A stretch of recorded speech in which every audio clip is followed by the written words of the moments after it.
What's going on, guys? TKD123 here back in the video, and today I want to discuss the Uncharted 4 multiplayer impressions and my overall thoughts and opinions on the multiplayer stress test that was this weekend. Now, most of you all know that in Uncharted 4, the story mode runs at a lower frame rate and a higher resolution.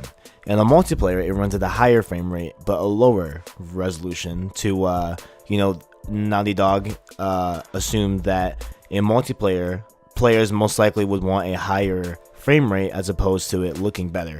And that's a pretty common opinion. I feel like everyone would rather have a higher frame rate and have the game, run smooth, especially in a competitive mode such as multiplayer. And even though that the Uncharted 4 multiplayer runs at a lower resolution, it still looks incredible. There are great lighting effects throughout the map. There's great textures all across the maps that we played. There was only 2, but granted, they were really good, and I was really impressed at what they were able to accomplish with the lower resolution on the multiplayer. And another thing that I found that I liked in the stress test was how rigorous it is. It's very difficult to be good at Uncharted 4, and it's not, and it could be due to my skill. It could be because it was my first, 2 or 3 days with Uncharted 4. I haven't, obviously had a lot of game time. I wasn't in the beta back in December. But this is definitely not a pick up and play game. This game will reward you if you invest time into it. It will reward you for learning the intricacies and all the different sidekicks and different mysticals and different abilities of the actual multiplayer. You will be rewarded by your knowledge of the game. And that's something that is not common in a lot of shooters today. In a lot of shooters today, they want the general population to be able to play the game and enjoy the game and buy the DLC and etc. They just want as big of a fan base as they can, and they want so players can just pick up and play. This game, I don't feel like it's going to be, I feel like it's not going to be one of those games. I feel like it'll be close to a Last of Us type of multiplayer experience, where few that invest the time will actually, rise up and be really good at the game. And it's very hard to be really good at the game just based off of what I've seen. Not 100% sure if that's how it was going to play out on the final build, but just based off of the stress test, that's kind of the vibe I'm getting off of this game. Another thing that I like, as I mentioned, in the last point, was sidekicks and mysticals. Now, these two things I wasn't really expecting that I would, really utilize a lot when going into Uncharted 4. I just assumed that, they were kind of maybe, gimmicks or just things that wouldn't really change the layout of any given game, right? So actually using them was very cool. I don't know how else to explain it. Like, using them, I wasn't under the impression that they would be as useful as they were. Like, there were games where some, guy on the other team would lay down the sidekick that had the big machine gun. I'm forgetting all names in this, my apologies, but that almost took down our whole team, and we lost. Like, it really changes the dynamic of the game. And some would argue that, oh, that's not fair. It's how they're so easy to get. It's just based off of score, and the score doesn't reset when you die. But overall, I feel like it is fair because you can use those same ones too.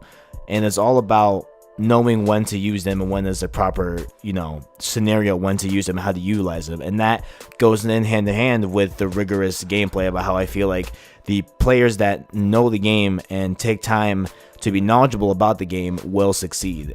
And then there are the negatives. Now, the negatives, there are some that I felt were justified, and others that I felt were just like me nitpicking, and they had, reasons why it was like this. But I'm just going to go into it and explain what I really didn't like about this stress test.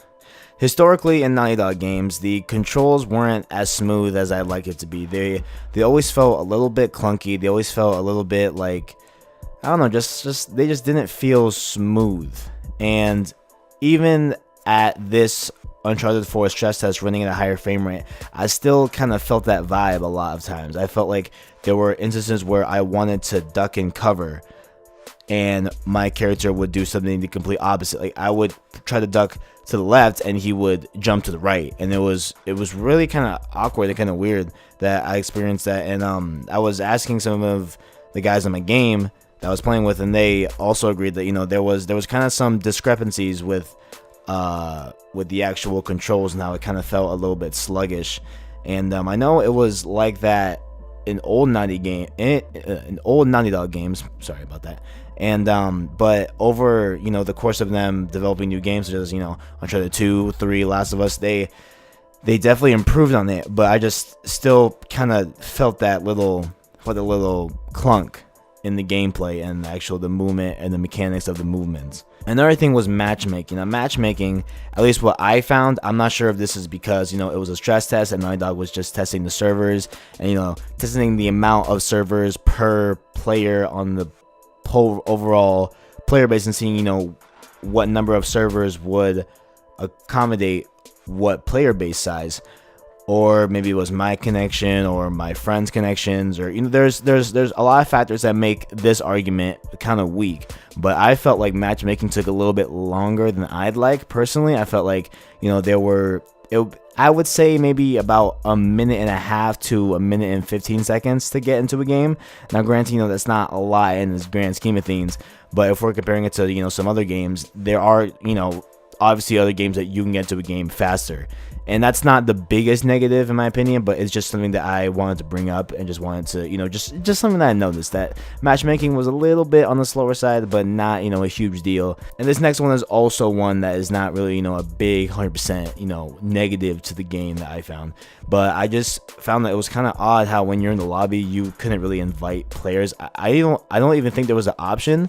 I tried looking for one, and granted, I looked 2 days ago, and the beta closed last night, so I'm not really 100% sure if I was just looking in the wrong places. You guys can leave those in the comments below if you guys did see a way to invite players to your specific lobby, but I could not find one, and I find that kind of weird. Like, it's not a big deal because if you go into the friends list on the lobby, you could just join your friends lobby and that'll be okay, right? But it was still kind of odd how you couldn't invite someone into your lobby. That was, I don't know. I'm not sure how I feel about that. I know it's kind of nitpicking, but that was just something I also experienced and also noticed in this Uncharted 4 multiplayer session. So all in all, as a close, I thoroughly enjoyed this Uncharted 4 multiplayer stress test, and I enjoyed the time I had with multiplayer in it. I wasn't really expecting that I was going to enjoy the Uncharted 4 multiplayer as much as I did, but I thoroughly did, and I'm really happy that I did, and I'm really, happy that it will be another game that I'll be able to play multiplayer with and, post some gameplay about it, etc. and all that. And just as a disclaimer, look, I already paid for Uncharted 4. I paid for it in full last October, and there's a reason for that.